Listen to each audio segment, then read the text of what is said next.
Magandang araw mga kaibigan. Samahan niyo po akong muli para sa isang kwento ng pag-ibig na tiyak na kapupulutan ng aral at magpapaantig sa inyong mga puso. Pero kung bago ka pa lamang, ay pakilike po ng ating video. Pakiclick ng subscribe button, gayon din ang bell icon para lagi kang updated sa mga susunod ko pang upload.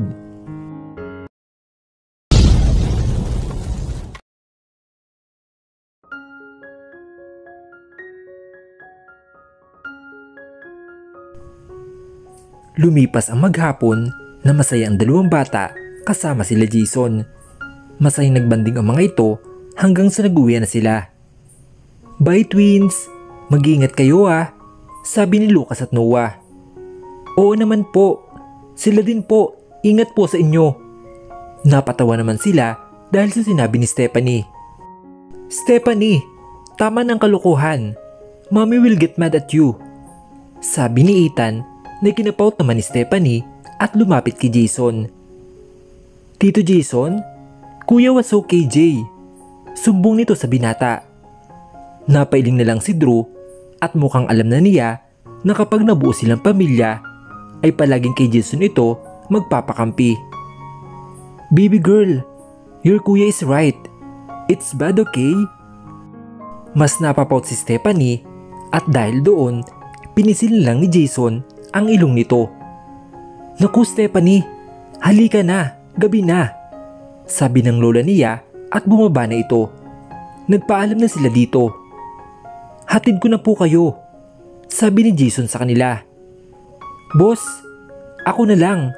Total, alam ko naman yun eh," sabi ni Drew na ikinakunot ng noo ni Jason pero tumango na lang.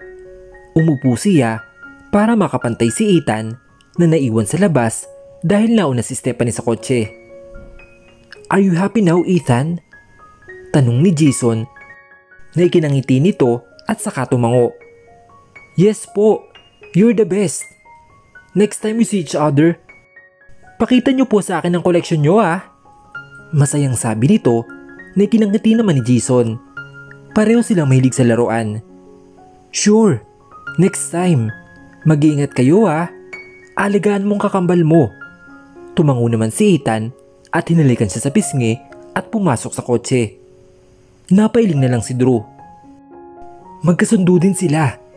Sorry Keisha," sabi nito sa sarili niya at pumasok na lang sa kotse at sabay umalis. Umaga na dumating si Keisha sa bahay nila. Hindi biro ang nangyari sa branch nila sa Cavite kaya natagalan siya. Hindi pa yun ayos na ayos pero naagapan niya bago pa tuluyang malugi. Ayos na ito sa ngayon pero ayusin pa niya ito sa mga susunod na araw. Unang kwarto na pinuntahan niya ay ang sa mama niya at mahimbing na din itong natutulog. Hinalikan niya muna ito sa noo at saka pumunta sa kwarto ng mga anak niya. Tulog na din ang mga ito kaya hinalikan niya din sa noo at tahimik na lumabas. Sa kwarto niya siya matutulog. Hindi na siya naglinis ng katawan dahil pagod na siya. 1 linggo lumipas at tuloy na maayos ang branch na nagulo dahil sa pagnanakaw. Nakaaw na yung muli na ikinatuwa ni Keisha. Sa nagdaang araw ay palaging pagod ito dahil nga doon. At ngayon, makakahinga na siya ng maluwag. Panibagong araw na natural kay Keisha. "Miss Keisha, it's time for your meeting," sabi ni Clarice na ikinatungo naman ito at nag-ayos ng sarili. Agad siyang pumasok sa meeting room at tumayo ang babae na naghihintay sa kaniya. Nagulat si Keisha nang makilala ang babae. "You must be Keisha de la Torre?" sabi nito at tumango si Keisha. "I'm Clara Villagracia and I want to discuss about my upcoming wedding," sabi nito na ikinahinga ng malalim ni Keisha. "We should sit now and discuss about your upcoming wedding." Naupo na ang dalawa at nagsimulang mag-usap. Gusto ko sanang unahin ang invitation bago ang ibang bagay," sabi ni Clara na ikinatungo naman ni Keisha. "Sure, can I get your names para malagay ko sa pinakamain na invitation?" Tumango naman ang babae at ngumiti sa kanya. My soon-to-be husband, Jason Zapanta. Napatungo naman si Keisha. Sounds familiar? Napailing siya sa naisip niya. Okay, iyon agad ang asikasuhin namin. So, sure na ba talaga magpapakasal kayo? Dapat makausap ko din ang groom. Sabi ni Keisha na kinatungo naman ni Clara. Okay, I will tell him about our wedding. Muntik nang mapangiwi si Keisha dahil sa sinabi nito pero ngumiti lang siya. Tell him daw? So, hindi alam ng lalaki na ikakasal sila? Or sadyang mali lang pagkakaintindi ko? Ay baka mali nga. Hindi naman to basta-basta pupunta dito at magpapa-organize ng kasal. Sabi ni Keisha sa sarili. Natapos ang meeting nilang maayos. Panibagong kliyente, panibagong trabaho, at more income. Lumipas ang ilang araw at hindi pa rin bumabalik si Clara. Pero habang pupunta sa trabaho si Keisha, ay nakakatanggap siya ng text mula kay Clara dahil nga ibinigay niya ang number nito. Ang sabi doon ay pupunta daw si Jason Zapanta. Binilisan naman ni Keisha dahil baka malit siya. Agad siyang nagpark pero napatingin siya sa isang kotse na parang kilala niya. Matagal na panahon na hindi niya ito nakikita pero tandaan niya pa rin ito. Agad siyang lumapit dito. Ang baby ko, sabi niya habang nakatingin sa Mercedes-Benz na puti. Napatingin siya sa loob at ganun-ganun pa rin ang ayos niyon. 4 na taon na ang nakakaraan. Baby ko, paano ka napunta dito? Sabi niya sa sarili niya. Excuse me miss, what are you doing to my car? Agad na napatingin si Keisha sa likod niya nang may magsalita doon. Nakita niya ang isang lalaki na masama ang aura pero maya-maya ay nakita niya ang pagkagulat nito. Ano? Kotse mo? Pero naputol ang sasabihin niya nang may magsalita. Keisha, nakilala mo na palang groom ko. Malaking ngiting sabi ni Clara sa kanila. Na ikinalaki ng mata ni Keisha. Oh, you're Mr. Jason Zapanta. Doon tayo sa meeting room mag-usap. Sabi ni Keisha at agad na sumang-ayon si Clara. Humawak ito sa braso ni Jason na hanggang ngayon ay gulat pa rin. Dahil kilalang kilala niya ang babaeng nasa harapan niya kanina. Hindi man lang siya makapagsalita. Sa 4 na taon na lumipas, nakita na niya ang matagal niyang hinahanap. Maglalakad na sana si Keisha dahil nauna na ang mga ito nang maamoy niya ang pabango ni Jason na ikinatigil niya. Ang pabangong yun, gulat na sabi niya at napatingin sa papalayong lalaki.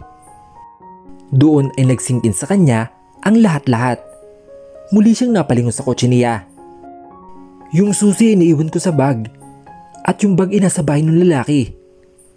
Hindi makapaniwalang sabi ni Keisha at gulat na napatingin sa lalaki na hila-hila ni Clara. I'm doomed. Ano tong napasok ko?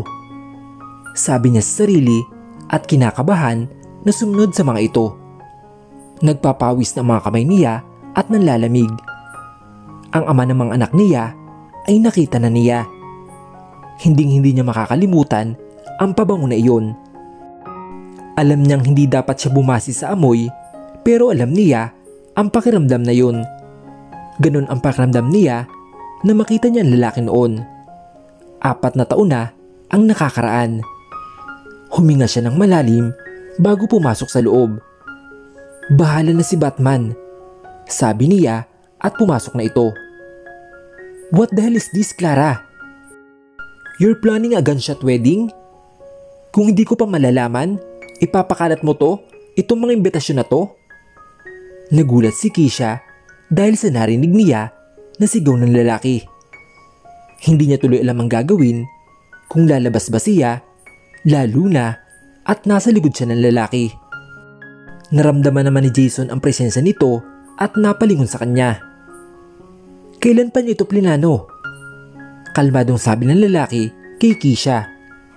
Dahil alam ni Keisha na baka natakot niya si Keisha dahil sa narinig niya. Ayaw niyang matakot sa kanya ang babaeng mahal niya. Ha? A days ago lang. Utal niyang sabi at tumango kay Jason at saka tumingin kay Clara. And hindi mo man lang sinabi sa akin? Galit na sabi nito. Aalis muna ako para makapag-usap kayong dalawa. Nauutal na sabi ni Keisha. No, you will stay here. Sabi ni Jason, kaya walang nagawa si Keisha kundi ang tumango at tumingin sa kanya ang lalaki. Babe, don't call me that. You're getting into my nerves, Clara. It's been years at patuloy kitang tinutulak palayo. Pero ito talaga ang balak mo. Ang pikutin ako. Sigaw ni Jason na kinayuko ng babae. Teka, anong gagawin ko dito? Tagapanood ng palabas?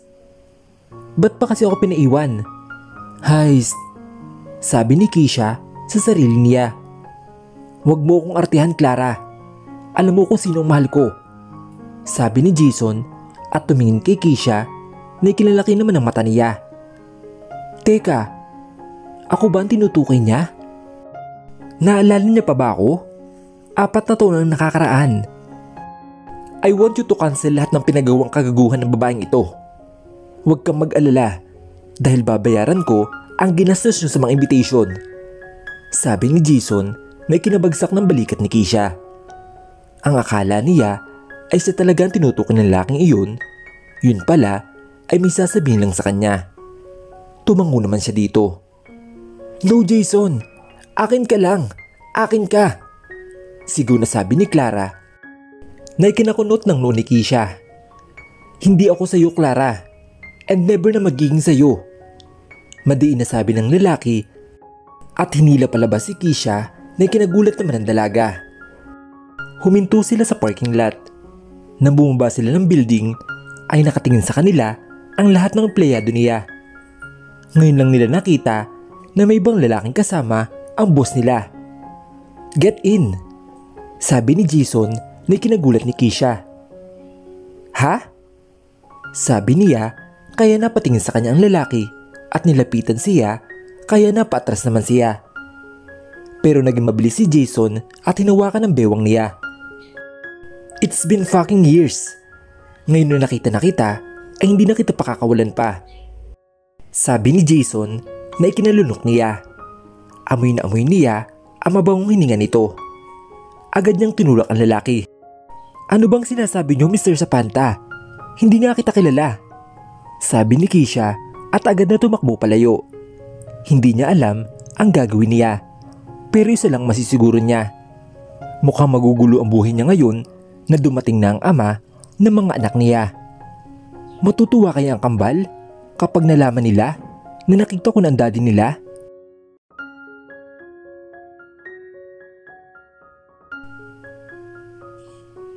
Jason point of view. What? Are you sure about this fuck shit? Sigaw ko sa isa sa mga tauhan ko dahil sobrang galit ko sa nalaman ko. Yes, boss. Nalaman namin na may kausap si Ma'am Clara na isang wedding coordinator para sa kasal niyong dalawa. Napakuyom naman ako ng kamao dahil sa sinabi niya. That Clara is getting into my nerves. Ilang taon na niya akong ginugulo. She's so obsessed to me and I can't believe na humantong siya sa pagpapagawa ng gunshot wedding. Kung hindi ko nalaman kaagad, sinisigurado ko na mapapahiya lang siya sa ginawa niya. That bitch. Okay, you may go now. Sabi ko at agad na kinuha ang phone ko at saka lumabas. Tinawagan ko agad si Clara. Yes, babe. Malambing niyang tanong sa kabilang linya. Damn you, Clara. What is the meaning of that wedding? You're crazy. Balak mo pa akong lokohin. Sigaw ko habang nandito ako sa private elevator ko. How did you know that? Of course, I have my ways, Clara. I'm a billionaire. Galit kong sabi dito. I know. And I want you to be my husband. But I don't want you to be my wife. Alam mong may iba na akong mahal. Sabi ko sa kanya sa parking lot. Yung babaeng yun? Iniwan ka nga niya, di ba? It means ayaw niya sa'yo. Hindi mo nga siya kilala eh. Ang tagal na nun, Jason. 4 na taon na. Mas lalo akong nagalit dahil sa sinabi niya. I don't care, Clara. I love her and no one can change that. Kahit pa pinagawan mo ko ng gunshot wedding, pupunta ako ngayon sa wedding coordinator para ipatigil ang lahat ng ito. Sabi ko dito at ibinaba na ang tawag ko, sakto na nasa parking lot na ako. Agad akong pumasok sa kotse ko at daw po muna at saka pumikit.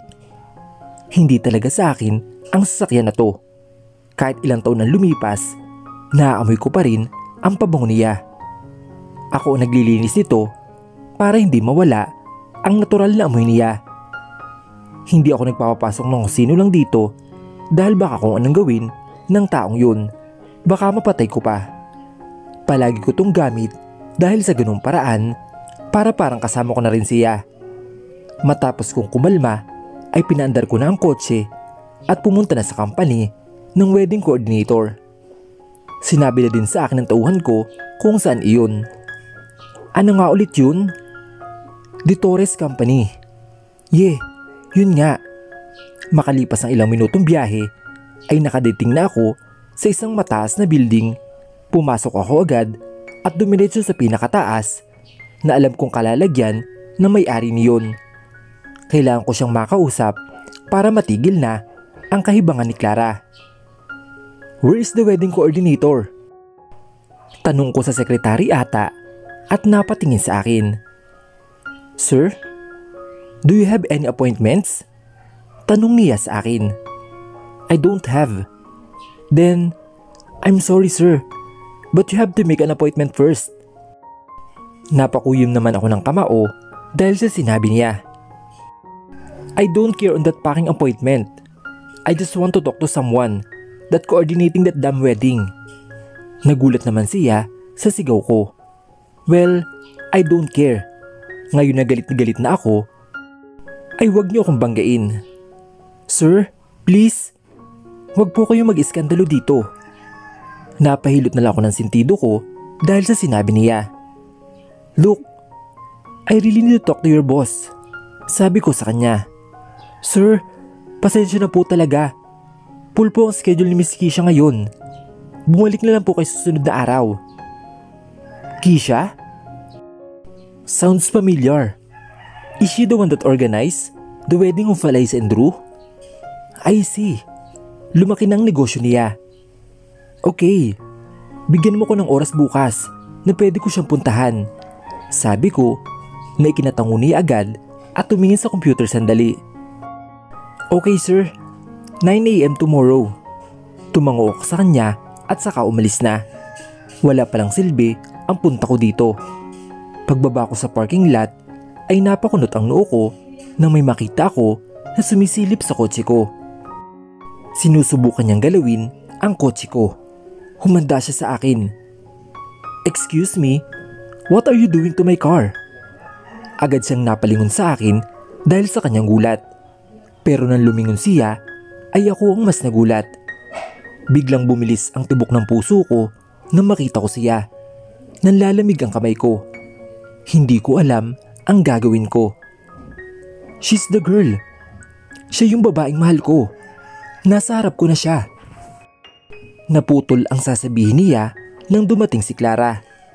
Habang ako ay nakatingin lang sa kanya at nakatulala. She's still beautiful. After 4 years, wala pa rin siyang pinagbago. Siya ang coordinator? Nagulat ako nang hilahin ako ni Clara. At dahil nga lutang pa ako sa pagkakita sa kanya ay nagpatangay ako.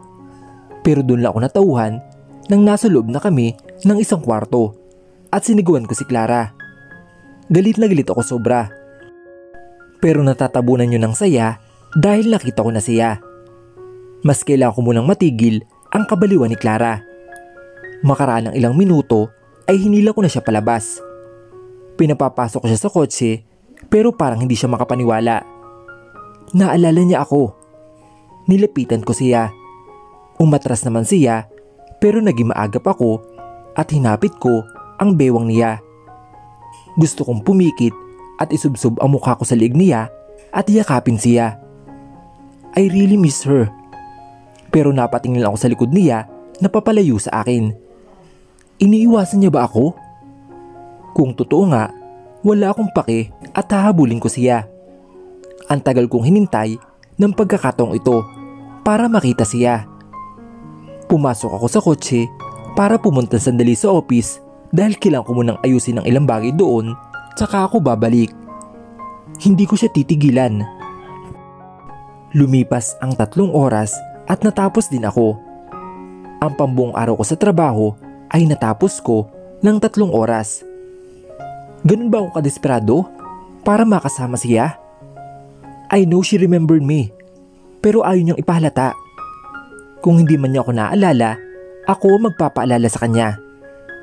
Bumalik ako sa kumpanya niya at umakyat agad ako sa taas. Sir, kayo ulit? Tanong sa akin ng sekretarya na ikinatango ko. Mukhang nakita naman niya kami kanina, kaya wala na akong problema sa kanya. I'm just here to ask something. Ano ang schedule ngayong tanghali ng boss mo? Napakunot naman ang noo niya pero hindi na nagtanong at sinabi pa rin sa akin. Aalis po si Miss Kisha. Pupunta siyang Tagaytay. Napaisip naman ako sa sinabi niya. Tagaytay? Tumanguna ako at saka umalis na. Alam kong takang-taka yung sekretary niya pero dumiretso ako sa kotse ko at nagpalit ng isang polo na kulay pula. Naging favorite ko ang kulay pula dahil sa kanya. Yes, call me crazy. Crazy in love with her. Matapos kong magpalit at maalis ang suit ko ay lumabas na ako. Bumalik ako sa taas at kakausapin ko siya. Sir, wag po kayong Hindi ko na pinatapos magsalita ang babae at pumasok na ako sa loob.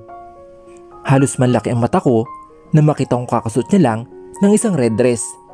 Tinataas pa niya ang zipper pataas. Napalunok naman ako. Clarice, I told you. Paalis na nga ako, diba? Wait ka lang, di ako malilate.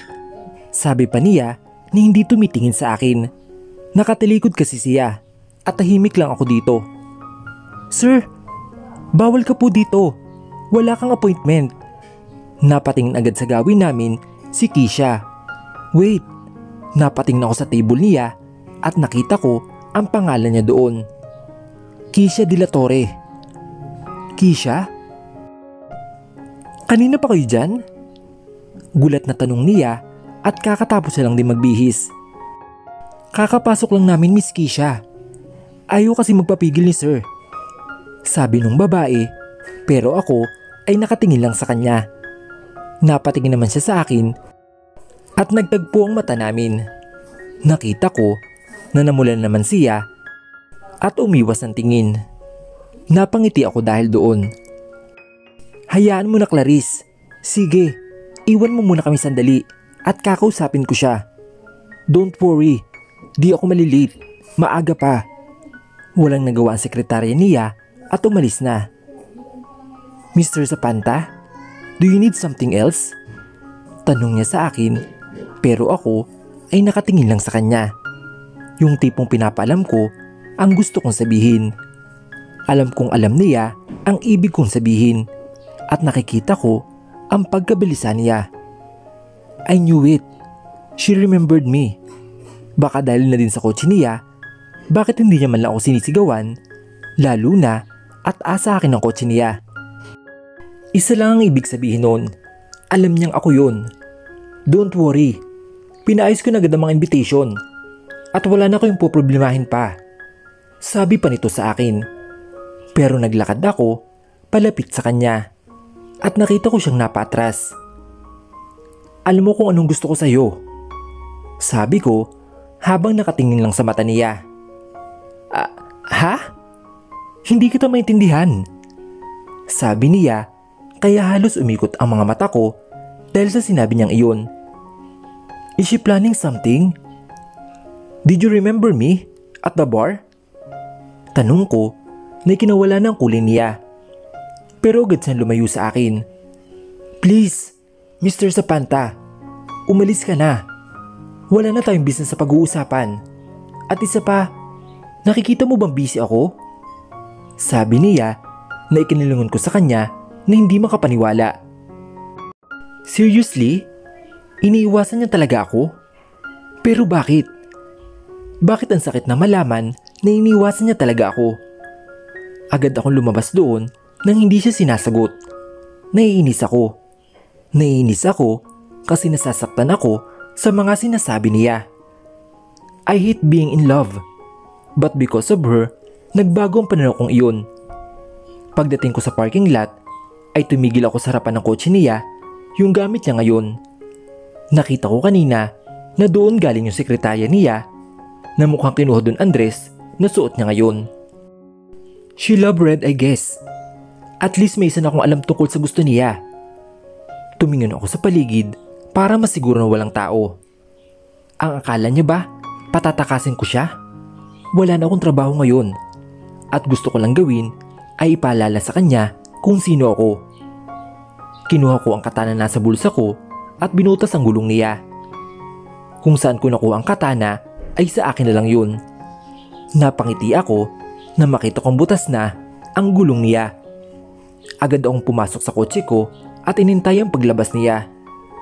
Maya-maya ay nakita ko siya nakasama ang sekretary niya at nag-uusap ang dalawa. Halos tumawa ko ng tumawa na makita niya na butas ang kotse niya.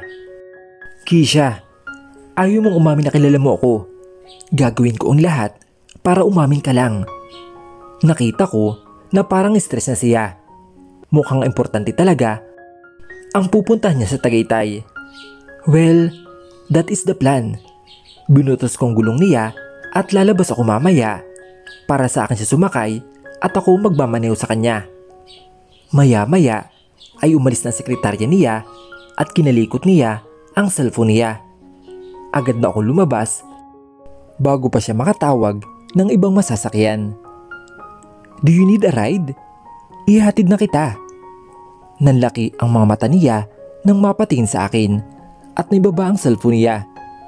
Pero maya-maya ay nabalitan ng inis ang mukha niya. She's so cute. Parang may naalala ko sa kanya. Si Pretty Stephanie, oo. Ikaw ba ang bumutas ng gulong ko? Sigaw niya sa akin. Gustong gusto ko nang tumawa pero pinigilan ko. I didn't do anything to your car. Huwag kang basta-basta mambibintang. Kalmado kong sabi na ikinatahimik naman niya. Mukhang na-realize naman niya ang ginawa niya. Sorry, but no thanks. Mag-Uber na lang ako. Sabi niya at kumalikot ulit sa cellphone niya. Agad ako naging mabilis at may tinawagan din. Close all the Uber today. Sabi ko at agad na ibinaba ang tawag. Alam na niya ang gagawin niya. He's my secretary. And did I forget to tell you? Isa ako sa may-ari ng Uber. Kayang-kaya kong patigilin sila ngayong araw sa pagtatrabaho. May sahod pa rin naman sila kahit na ganoon. What is this? Walang Uber drivers? Mahina niyang sabi na ikinangiti ko. Hindi ka na makakahindi sa akin. Ako na lang maghatid sa iyo. Nakangiti kong sabi sa kanya na ikinalingon niya sa akin at napakunot ang noon niya. Andito ka pa rin? Still no. Sabi niya sa akin. Ang tigas talaga nito. Paano ko ba siya papalambutin? Look, alam ko malilate ka na at wala ka ng choice. Sabi ko na ikinatigil niya at tumingin sa orasan ng kanyang cellphone. Tama, malilate na siya. Ilang oras din ang biyahe papunta sa Tagaytay. Napabuntong hininga man siya. Fine, sabi niya at naglakad na papunta sa kotse ko. See, alam na alam niya. Napangiti na lang ako doon. Hindi matatapos ang araw na ito na hindi ko siya napapaamin.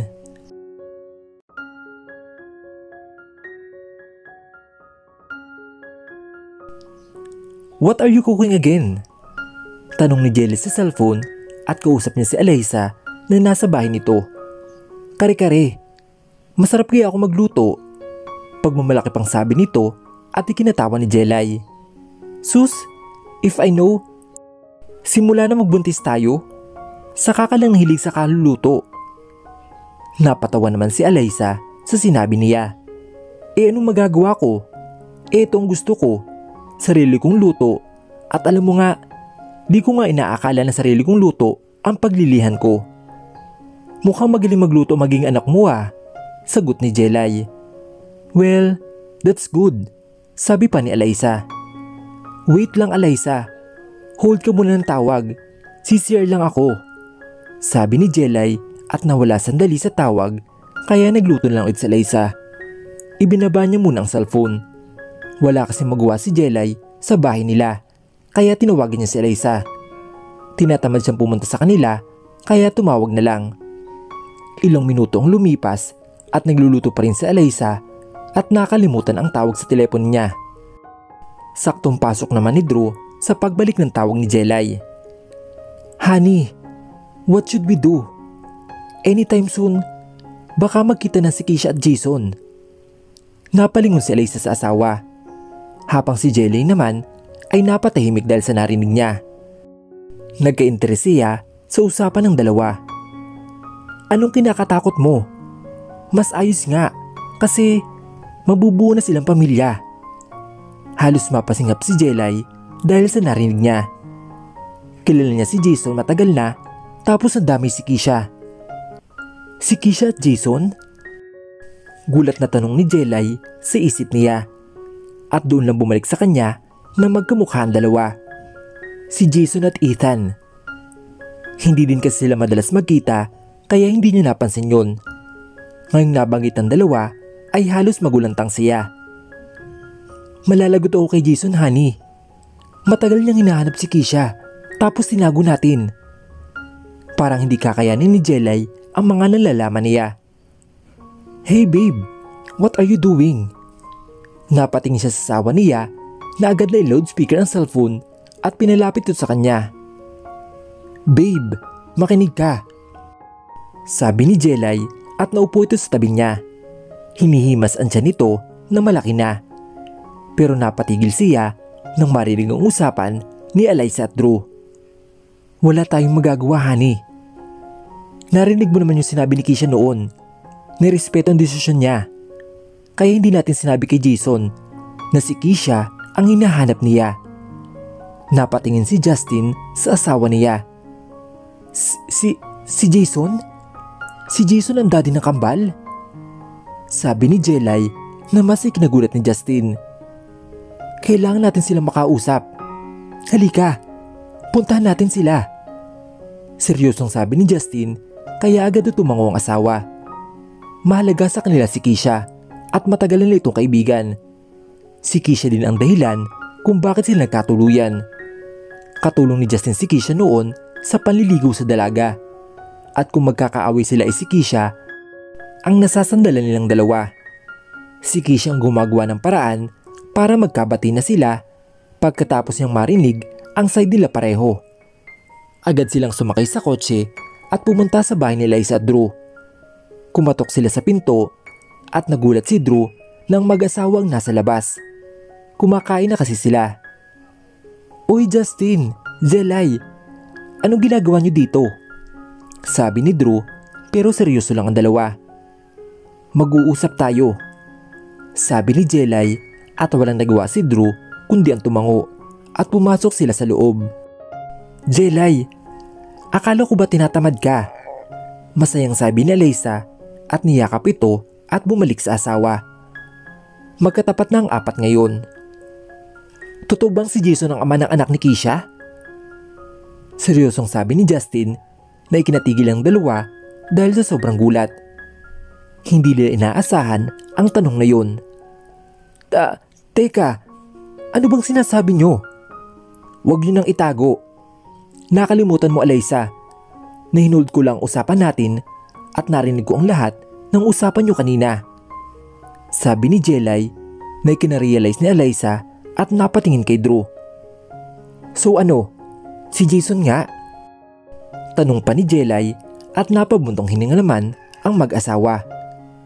Halika, Doon tayo sa sopa, sabi ni Eliza at naupo sila doon. Totoong narinig nyo. Si Jason nga, sabi ni Drew sa kanila. Sabi ko na eh, kaya pala mas gumanda ang lahi ng kambal dahil kay Jason. Tiling sabi ni Jelay na ikinatingin sa kanya ng tatlo na hindi makapaniwala. Si Justin na nagulat din sa asawa dahil kanina lang ay seryoso nito. Kahit sila Eliza ay ganun din ang iniisip. Kinakabahan na nga sila eh. Babe, ano ka ba? Sabi ni Justin na hindi makapaniwala na ikinatingin sa kanya ni Jelay. Sorry naman, kasi totoo naman ang sinasabi ko ah. Tingnan mo, kamukhang kamukha ni Jason si Ethan. Tapos, kahit isang gabi lang yun, kambal agad ang anak nila. Natatawang sabi ni Jelay na kinailing nilang nila. Tumingin si Justin kay Drew. Bakit hindi niyo ito sinabi kay Keisha? Tanong nito. Balak namin, lalo na nang malaman namin na buntis siya noon. Kaya lang, narinig yung sinabi ni Keisha, di ba? Ang sabi niya ay respetuhin natin ang desisyon niya. Kaya hindi na kami nagsalita ni Drew. Sabi ni Eliza na kinatungo naman ng dalawa. Ano yung sinasabi niyong anytime soon? Tanong ni Jelay. Nagkakilala na ang mag-ama. Ilang araw nang lumipas na makita namin sila sa mall, and to my surprise, kilala ni Jason si Stephanie. They're so close. Pati si Ethan na magkakilala sila ay naging close din. Nagulat naman ang dalawa at hindi makapaniwala. Totoo? Hindi ba siya naghinala? Lalo na parang carbon copy niya si Ethan? Sabi ni Justin. Hindi. Sabi niya ay may kamukha daw talaga ang bawat tao sa mundo. Kaya naniwala din si Ethan. Napatango ulit sila. Tanga pala si Jason. Sabi ni Justin na ikinatawa naman nila. Eh di, anong plano natin? Tanong ni Jelay. Wala. Hayaan na natin ang tadhana ang magtagpo sa mga landas nila. Sabi ni Jelay na kinatahimik naman nila. Gusto nila makitang masaya na ang pamilya ng mga ito. Ang makitang buo na sila, pero ang tanong, ano mangyayari kapag nagkita ng mga ito?